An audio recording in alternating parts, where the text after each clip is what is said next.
علی بھائی اگلا سوال ہے، آج کل میڈیکل سائنس کی ترقی کی وجہ سے مارکیٹ میں ایسے انجیکشنز آ چکے ہیں جو اگر گائے یا بھینس کو لگائے جائیں تو وہ روٹین سے زیادہ دودھ دینا شروع کر دیتی ہیں، لیکن اس سارے معاملے کا ایک تلخ پہلو بھی ہے، وہ یہ ہے کہ ایسا دودھ نہ صرف مضر صحت ہوتا ہے بلکہ جن جانوروں کو وہ انجیکشن لگایا جاتا ہے وہ بھی وقت سے پہلے لاغر ہو جاتے ہیں۔ اسلام کی روشنی میں کیا ایسے انجیکشن کو استعمال کرنا درست ہوگا؟ اس حوالے سے وضاحت فرما دیں۔ دیکھیں جی، ایسے انجیکشن استعمال کرنا قطعاً حرام ہے اور کئی ایک وجوہ کے بنا کے اوپر حرام ہے۔ جانوروں کے ساتھ اس طرح کا ظلم کرنا وہ تو الگ سے گناہ ہے ہی ہے، اس کے بعد جو اس سے دودھ پروڈیوس ہو رہا ہے وہ بھی مضر صحت ہے۔ آپ اگر یوٹیوب کے اوپر جا کے لکھیں تو آپ کو کئی ایک ویڈیوز ملیں گی، گوگل کے اوپر سرچ کریں کہ یہ ٹیکے جو اب تو خیر پاکستان میں سپریم کورٹ نے پابندی لگا دی ہے ٹیکوں کے اوپر، اب میڈیکل سٹور میں آپ کو یہ ٹیکے نہیں ملتے، اگر کوئی بیچ رہے تو آپ اس کی شکایت کریں وہ اندر ہو جائے گا، تو اس لیے اب لوگ ڈرتے ہیں تو یہ نہیں رکھتے ہیں، چھپ چھپا کے ہی ان معاملات کو لے کے چل رہے ہوتے ہیں۔ یہ ٹیکے جب کبھی کسی بھینس کو لگائے جاتے ہیں، آپ کو پتا ہے یہ بھینس یا کوئی بھی میمل جانور کوئی بھی ہو، ایون انسان بھی، تو یہ دماغ سے گلینڈز خارج ہوتے ہیں جس کی وجہ سے ایکٹیویٹ ہوتا ہے جسم اندر سے اور یہ دودھ بننے کا پروسیس شروع ہوتا ہے، ایک میڈیکل پروسیس۔ تو وہ ان گلینڈز کو ایکٹیویٹ کرتے ہیں اور وہ زیادہ پرفارم کرنے کی کوشش کرتے ہیں، جس طرح کہ آپ کے جو کھلاڑی حضرات ہیں وہ اس طرح کی ادویات استعمال کرتے ہیں جس سے وہ ٹیمپرری طور پہ زیادہ انرجی حاصل کر لیتے ہیں، اور پھر ایسے ایتھلیٹ جو ہیں ان سے میڈل بھی واپس لے لیے جاتے ہیں کیونکہ مصنوعی طور پہ کر رہے ہوتے ہیں۔ اس طریقے سے یہی ٹیکہ جو ہے وہ پریگنینسی کے دوران اس اعتبار سے یوز کیا جاتا ہے کہ وہ جو ڈلیوری کی پینز ہے نا ان کو لانے کے لیے، دماغ کو ایکٹیویٹ کرنے کے لیے بھی یہ انسانوں میں بھی اس ٹیکے کا استعمال ہوتا ہے۔ یہی ٹیکہ انہوں نے بھینسوں کے لیے بھی استعمال کرنا شروع کیا اور گایوں کو بھی لگایا جاتا ہے۔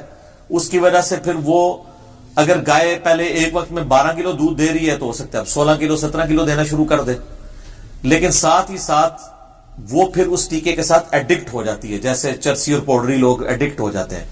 پھر آپ بھینس کو وہ ٹیکہ نہیں لگائیں گے، گائے کو ٹیکہ نہیں لگائیں گے، وہ تکلیف میں رہے گی۔ ایون کئی لوگ جو یہ یعنی بدکاری کا بازار جنہوں نے گرم کیا ہوتا ہے، عورتوں کو اغوا کر کے اور وہ بالغ ہونے سے پہلے اغوا کرتے ہیں، وہ بھی یہ ٹیکے یوز کرتے ہیں ان کو وقت سے پہلے بالغ کرنے کے لیے۔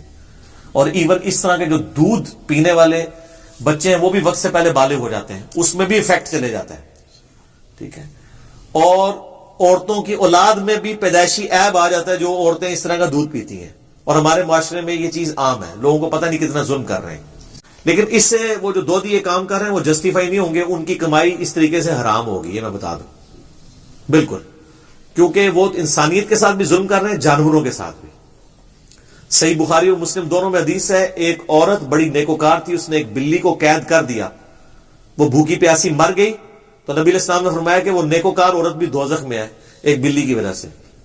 تو یہ گائے اور بھینسیں اتنی صحت مند ہوتی ہیں، جیسے ٹیکہ لگاتے ہیں نا تو ان کی لائف کا گراف فوراً نیچے آ جاتا ہے، 3-4 سالوں میں یہ لے کے دودھ، یا 2 یا 3 سالوں میں، اس کے بعد تو یہ مطلب ان کو ذبح کیا جاتا ہے۔ اور آپ مجھے بتائیں ایسی بھینسوں کا جب گوشت مارکیٹ کے اندر آئے گا، وہ جو لوگ کھائیں گے ان کے ساتھ کیا ہو رہا ہوگا، اور ان بھینسوں کے اوپر کیا ظلم ہے۔ وہ سنن نسائی میں حدیث نہیں ہے، ایک اونٹ، بوڑھے اونٹ نے نبی علیہ السلام کو شکایت کی تھی کہ یا رسول اللہ جب تک میں جوان تھا اس وقت تک تو میں مطلب بار اٹھا لیتا تھا، اور اب میرا مالک میرے اوپر یعنی ظلم کرتا ہے، اب میں بوڑھا ہوں، اب میں اس طریقے سے تو بوجھ نہیں اٹھا سکتا۔ تو نبی علیہ السلام نے اس کے مالک کو ڈانٹا تھا، یہ صحیح سند سے حدیث ہے۔ تو نبی علیہ السلام کو اللہ تعالیٰ نے جانوروں کی بولیاں بھی سکھائی ہوئی تھی۔ تو اس حوالے سے جانوروں کے اوپر بھی ظلم کرنے کی اجازت نہیں ہے۔ یہاں پہ جانوروں پہ بھی ظلم ہو رہا ہے، انسانوں پہ بھی ظلم ہو رہا ہے، اور بیماریاں عام ہو رہی ہیں۔ اور آپ حیران ہوں گے کہ ہم چھوٹی چھوٹی اس طرح کی احتیاطیں کر لینا تو بعد میں جو ہم نے لاکھوں روپیہ بیماری کے علاج پہ لگانا ہے نا، چند ہزار اگر آپ لگا لیں تو آپ ان بیماریوں سے بچ سکتے ہیں۔ مثال کے طور پہ میں آپ کو یہ بات ضرور کہوں گا کہ فوراً سے پہلے گھی سے دستبردار ہو جائے، چاہے وہ دیسی گھی ہے چاہے کوئی اور ہے۔ اس کی وجہ یہ ہے کہ ہمارا جو اب لیونگ سٹائل ہے وہ ایسا ہو چکا ہے کہ ہم اب اتنی مزدوری نہیں کرتے، الا ماشاءاللہ چند لوگ ہوں گے گاؤں ایریا میں ان کی صحتیں ہیں۔ شہروں میں رہنے والے لوگ جو پورا دن بیٹھے رہتے ہیں، کھانا کھا کے لیٹ جاتے ہیں، وہ خالص دیسی گھی استعمال کریں گے تو کولیسٹرول ہی بڑھے گا ان کا، اس میں گھی کا قصور نہیں ہے, آپ ہضم نہیں کرنے کے قابل رہے کیونکہ آپ کی جسم کی مشقت نہیں ہے, تو فوراً آئل کے اوپر شفٹ کریں اپنے آپ کو. آئل کے اندر کم از کم کولیسٹرول نہیں ہے, ملائی چھوڑ دیں, ٹھیک ہے. دہی بھی کھانے دیں, سپریٹے والا کھاؤ جس سے ملائی اتری ہوئی ہوتی ہے, وہ والا دہی کھائیں. کہیں پہ بھی کریم یا چکنائی کی انٹرسٹ نہ ہو. یہ تین چیز جو ہے نا دشمن ہے, چینی, چکنائی اور چاول. ہاں چاول اگر ابال کے استعمال کیے جائیں جیسے بریانی میں ہوتے ہیں, یہ دال چاول میں, وہ نقصان دہ نہیں ہے. چکنائی والے جو چاول ہیں وہ انتہائی نقصان دہ ہیں. تو ان تین چے سے بچیں, اور ان تین چے کو چوری کرنے والوں سے بھی بچیں, ٹھیک ہے. اور چینی چور آج کل نعرہ بھی چل رہا ہے. اچھا, تو فوراً آئل کے اوپر شفٹ ہو, کوئی زیادہ خرچہ نہیں ہے, اتنے ہی پیسوں میں جو گھی آتا ہے آئل آ جائے گا. اور آئل بھی ایسی کمپنی کا استعمال کریں کہ جو وی ٹی ایف ٹیکنالوجی, اس کی ایڈوانس ٹیکنالوجیز بھی آ چکی ہیں جو صفائی وغیرہ صحیح کرتے ہیں. اور سب سے بہتر تو ہے کہ زیتون کا یا کنولا کا آئل استعمال کریں, وہ تو سب سے بیسٹ ہے. تو آپ ہیلدی لائف گزاریں گے. ادروائز آپ کو پتہ نہیں چلا, لوگ کہتے ہیں جناب اتنا صحت مند سی جڑا سی آرٹ فیل ہو گیا. سر وہ جڑا نظر آ رہا سی نا, اندر جو اس کے اندر کولیسٹرول جمع ہوا تھا اس کو تو پتہ ہی نہیں تھا. یورپ امریکہ کے اندر تو ریگولر میڈیکل چیک اپس ہوتے ہیں, پتہ چلتا جاتا ہے, وہ بتا دیتے ہیں کہ آپ یہ چیز کنٹرول کریں. یہاں تو ہمیں بیماری کے بعد پتہ چلتا ہے ہم نے کیا کنٹرول کرنا ہے, جب کنٹرول کرنے کا وقت بھی نکل چکا ہوتا ہے. تو اس سے پہلے کہ آپ یہ چیزیں کھانے سے محروم ہو جائیں, اپنے آپ کو خود ہی ان چیزوں کو کم کرنے کے اوپر لیں. وہ ہمارے ایک دوست ہیں, وہ کہتے ہیں کہ اگر آپ نے پوری زندگی کھانا ہے تو کم کھائیں اور ستھرا کھائیں, اگر آپ نے صرف 40-45 سال کی عمر تک کھانا ہے تو کھلا کھائیں. اس کے بعد پھر آپ دیکھیں آج کل تو ینگ بچوں کے معدے جواب دے گئے ہیں مرغن غذاؤں کی وجہ سے. اور یہ مارکیٹ میں وہ پریزرویٹیوز استعمال کرتے ہیں, اور جا کے میں نے دیکھا یہاں تو ینگ جنریشن تو بیٹھی باربیکیو کے اوپر ہوتی ہے, کڑھائیاں بنوا کے کھا رہے ہوتے ہیں. اور جن کے پیسوں سے کھا رہے ہوتے ہیں وہ وہاں پہ ٹوسٹ کھا رہے ہوتے ہیں یورپ امریکہ میں, اور یہاں ان کے پیسوں کے اوپر لوگ کڑھائی بنوا رہے ہوتے ہیں روزانہ ہی. آپ کو پتہ نہیں وہ ٹیسٹ پیدا کرنے کے لیے اس میں کیا کیا مسالے ڈالتے ہیں, پریزرویٹیوز ڈالتے ہیں, اس کی وجہ سے میدا ڈیمیج ہو جاتا ہے. تو خدا کے لیے ان چیزوں سے بچیں, اپنی صحت کی قدر کریں. اور اسی میں یہ دودھ والا معاملہ بھی ہے کہ یہ تو خیر گورنمنٹ کے کرنے کا کام ہے کہ ایسے لوگوں کو پکڑا جائے, اور ایسے دودھیوں کا بائیکاٹ کریں آپ لوگ بھی جو اس طرح کے ٹیکے لگاتے ہیں. اب یہ علمی ہے کہ اکثریت اس وقت یہ ٹیکے استعمال کر رہی ہے, اور آپ کے ساتھ بھی دشمنی کر رہے ہیں, وہ اپنے جانوروں کے ساتھ بھی دشمنی کر رہے ہیں دنیا کے چند ٹکے کمانے کے عوض. لیکن اگر آپ ان دا لانگ ٹرم دیکھیں گے تو ان کو نقصان ہی ہوتا ہے, کیونکہ اگر وہ بھینس نے 7-8 سال دودھ دینا تھا تو اب 4 سال دے گی. تو وہ جیسے سونے کا انڈا دینے والی مرغی کی مثال ہی بنی ہوئی ہے نا, کہ آپ مرغی ذبح کر لیں تو ایک تو آپ روزانہ سونے کا انڈا لیں. تو انسان چونکہ وہ لانگ ٹرم نہیں دیکھ رہا ہوتا نا, تو وہ شارٹ ٹرم میں دیکھ رہا ہوتا ہے مجھے پروفٹ ہو جائے, مجھے فائدہ ہو جائے. لیکن آپ at the end of the day دیکھیں گے تو الٹیمیٹلی نقصان ہی ہو رہا ہوگا. اور سب سے بڑا نقصان آخرت کا ہے. آپ لوگوں کی صحت کے ساتھ کھیل رہے ہیں, جانور پہ ظلم کر رہے ہیں, انسانوں پہ ظلم کر رہے ہیں, اللہ تعالیٰ کے مجرم بن رہے ہیں, حقوق العباد کو مس کر رہے ہیں, حقوق اللہ کو مس کر رہے ہیں. تو یہ جو لوگ یہ کام کرتے ہیں, میں ان سے ریکویسٹ کروں گا کہ خدا کے لیے اپنی آخرت کی فکر کریں. ویسے میں بتاؤں آپ کو بڑے بڑے نیک لوگ بھی موجود ہیں کہ جو بظاہر دیکھنے میں اپنے گیٹ اپ میں نیک نہیں ہے, لیکن وہ اس طرح کے کام نہیں کرتے. میں اسلام آباد میں ایک بھائی سے دودھ لیتا تھا, تو پھر خیر وہ سپلائی کرنا چھوڑ گئے کیونکہ ان کے لیے آنا مشکل ہو گیا, کسی دکان پہ دینا شروع ہو گئے. تو اپنی بھینسوں کو ٹیکے نہیں لگایا کرتے تھے. وہ اپنی بھینسوں سے بڑا پیار کرتے تھے, ابھی بھی ہیں ماشاءاللہ, اور انہوں نے کافی ساری بھینسیں پالی ہوئی ہیں. تو وہ اپنا خاصہ بتاتے تھے کہ جی میرا آپ دودھ کہیں پہ لے جائیں چیک کروا لیں, ٹیکے والا نہیں ہے. شروع تو مجھے سمجھ نہیں آتی تھی کہ وہ اتنی فخریہ بات کیوں کر رہے ہیں, لیکن مجھے بعد میں پتا چلا کہ وہ اس پورے ایریے میں وہ ایک ہی بندہ تھا جو ٹیکے نہیں لگاتا تھا. ٹھیک ہے, تو کتنے دیندار ہیں, داڑیاں رکھی ہوئی ہیں, لیکن کام چک کے رکھے ہیں انہوں نے. تو وہ کہتا تھا نہیں جی سر یہ گناہ ہے, میں یہ کام نہیں کروں گا. تو ایک دن میں ان کو ملنے کے لیے گیا, میں نے کہا جی میں نے یار دودھ پتی پینی خالص, میں شوق سے پیتا ہوں. تو مجھے آج تک وہ دودھ پتی بھولی نہیں ہے, اتنا بڑا مگ وہ بنا کے لے کے آیا تھا خالص دودھ کا. بھینس کا دودھ تو آپ کو پتہ ہے ویسے ہی گاڑھا بھی زیادہ ہوتا ہے. تو میں نے پوچھا یار نمازیں کتنی پڑھتے ہو؟ کہتا سر جی فجر کی نماز تو میں باقاعدگی سے پڑھتا ہوں، باقی نمازیں رات نو کٹھی کر کے ہی پڑھنا. میں نے کہا کیوں؟ کہتا ہے پورا دن بھینسوں کی دیکھ بھال کرنی ہوتی ہے تو کپڑے پلید ہو جاتے ہیں. تو میں نے کہا آپ کو کس نے کہہ دیا کپڑے پلید ہو جاتے ہیں؟ کہنے لگا کیا؟ میں نے کہا میرے بھائی یہ تو صرف فقہ حنفی کا ایک مسئلہ ہے. یہ بعض شیعہ نے اس مسئلے میں غلو کیا ہے کہ جو پالتو جانور ہیں ان کا گوبر اور پیشاب جو ہے یہ ناپاک ہے. میں یہ نہیں کہتا کہ پاک ہے، نہیں تو کہیں گے جی آلو جی لہٰذا دے کھاؤ. ناپاک نہیں ہے. کئی چیزیں جو ناپاک نہیں ہے لیکن آپ نہیں کھا سکتے. بلغم، تھوک. ایون بخاری مسلم میں نبی علیہ السلام فرمایا جو کسی کو تحفہ دے کے واپس لیتا ہے گویا ایسا ہے جیسے تھوک کے چاٹے. تو اب اس چیز کو نبی علیہ السلام نٹوریس مثال کے طور پہ پیش کر رہے ہیں. تو کیا تھوک فقہ حنفی کے نزدیک یا شیعہ کے نزدیک ناپاک ہے؟ وہ کہیں گے ناپاک نہیں ہے. تو پھر حضور اس کو بری مثال کے طور پہ کیوں بیان کر رہے ہیں؟ اس لیے کہ ہر پاک چیز کھائی نہیں جاتی. یہ اللہ نے آسانی دی ہے، یہ پوری انسانیت چالی اس کے اوپر رہی ہے. تو گوبر ہو یا پالتو جانور جتنے ہیں جن کا ہم دودھ پیتے ہیں ان کا گوبر اور پیشاب ناپاک نہیں ہے. کپڑوں کو لگ جائے تو کپڑے آپ کے ناپاک نہیں ہیں، آپ نماز پڑھ سکتے ہیں. یہ اللہ نے آسانی دی ہوئی ہے. تو وہ بڑا خوش ہوا. میں کہ یار یہ تو دین کا علم آئے تو آسانی ہے. اور ایون ان کے لیے یہاں تک بھی آسانی ہے کہ جو ریگولرلی یعنی اس کام میں جٹے ہوئے ہیں تو ان کو اپنے ناخنوں میں جو گوبر پھنس جاتا ہے وہ بھی صاف کرنے کی ضرورت نہیں. اس میں تردد ہے. جیسے جو پرماننٹلی پینٹ کا کام کرتا ہے اس کے لیے ضروری نہیں ہے کہ وہ ہر دفعہ جو ہے وہ پہلے پیٹرول سے پورا پینٹ جہاں جہاں ڈھونڈ کے صاف کرے. نہیں. یا آٹا گوندنے والی عورت ہے تو وہ ہر دفعہ اس چیز کا اہتمام کرے کہ میں نے اندر سے بھی آٹا صاف کرنا. نہیں. اس کو شریعت میں آسانی ہے اس معاملے میں. جو پرماننٹلی کسی کام میں کہ ظاہر اس کے لیے تردد ہے. اسی طریقے سے جو لوگ ایلفی کا کام کرتے ہیں، اب آپ ایلفی اتار سکتے ہیں؟ مجھے بتائیں. وہ تو اپنے ٹائم پہ ہی اترنی ہے. تو اب لگ گئی ہے تو وہ کیا کھرچنا شروع کرے گا؟ تو ایسے تو نہیں ہوگا. تو یہ بھی آسانی ہے.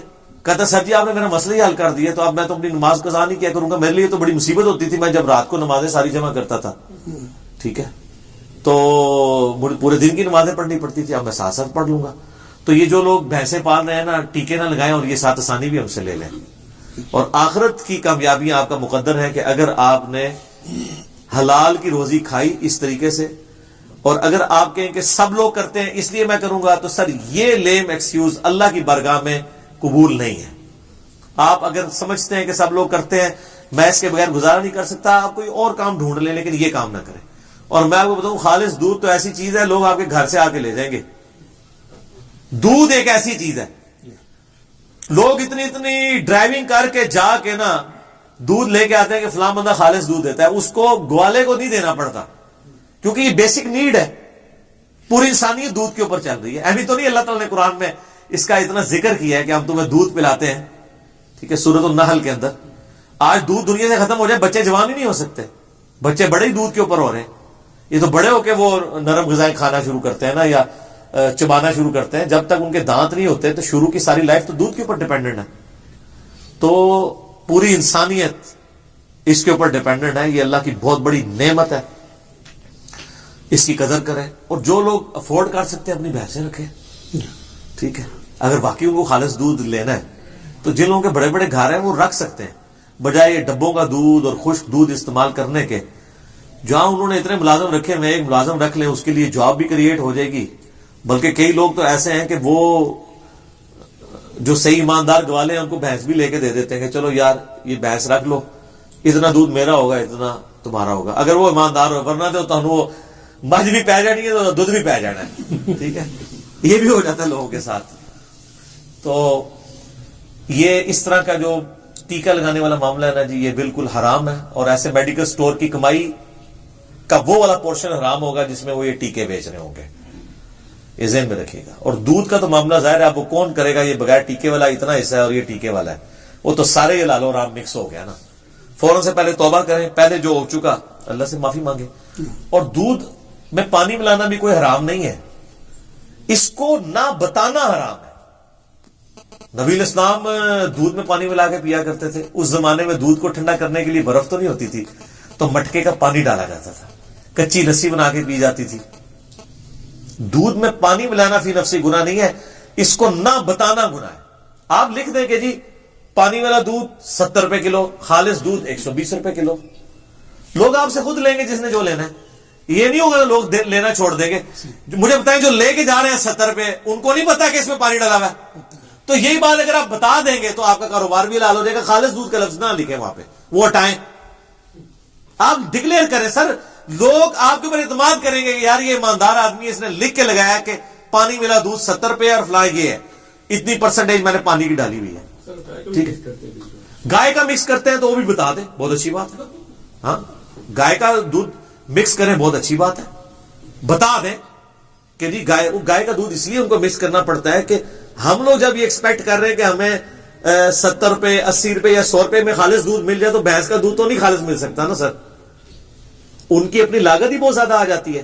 تو گائے کا دودھ بتا کے مکس کریں، بہت اچھا، بلکہ پانی ملانے سے تو بہتر ہے. اور میں آپ سے کہوں کہ جو لوگ آپ کے دودھ میں پانی ملا کے آپ کو دے رہے ہیں، آپ سے بڑی نیکی کر رہے ہیں. شکر ہے وہ صرف نہیں گھول کے دے رہے آپ کو. وہ تو بڑے محسن ہیں آپ کے کہ وہ کیمیکلز نہیں بیچ میں ڈال رہے، پانی ڈال رہے ہیں.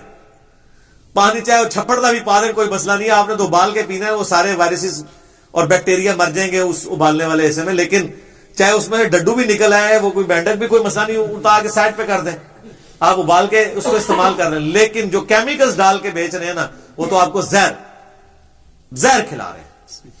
تو اس طرح کے لوگوں کی پھر کمائی بھی حرام ہوگی. صحیح مسلم میں حدیث ہے، نبی علیہ السلام ایک اناج کے ڈھیر کے پاس سے گزرے، آپ نے اپنی مبارک انگلیاں اس ڈھیر میں داخل کی، یعنی وہ گندم بک رہی تھی. آپ نے دیکھا وہ گیلی ہو گئی. آپ نے فرمایا یہ کیا ہے؟ کہ یا رسول اللہ رات کو بارش ہو گئی تھی تو گیلی ہو گئی. تو آپ نے فرمایا تجھے چاہیے تھا کہ یہ گیلا پورشن اوپر کرتا تاکہ لوگوں کو پتا چلتا کہ اس کے اندر پانی مکس ہو گیا، پھر کسی کی مرضی ہو لے لے، خشک کر کے استعمال کر لے. تو پھر آپ نے صاف فرمایا جس نے ملاوٹ کی وہ ہم میں سے نہیں. حالانکہ ملاوٹ اس نے ڈائریکٹلی نہیں کی ہوئی تھی، وہ تو اللہ کی طرف سے بارش آئی تھی. لیکن اس چیز کے عیب کو نہ بتانے کو نبی علیہ السلام نے ملاوٹ کہا.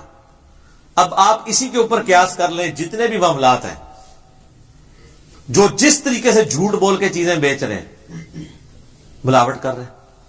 چاہے کوئی کپڑا بیچ رہا ہے، چاہے کوئی جوتیاں بیچ رہا ہے، چاہے الیکٹرانک کا سامان کوئی بیچ رہا ہے، چائنا کے سامان کو جاپان کا کہہ کے بیچ رہا ہے، جاپان کے سامان کو ملیشیا کا کہہ کے، امریکہ کا کہہ کے بیچ رہا ہے، جھوٹ بول رہا ہے. تو وہ بک تو اس کا جانا ہی ہے، لیکن اس اعتبار سے پھر اس کی برکت بھی اٹھ جائے گی اور حرام بھی کمائی ہوگی. اللہ تعالیٰ ہمیں اس حوالے سے محفوظ رکھے. آمین.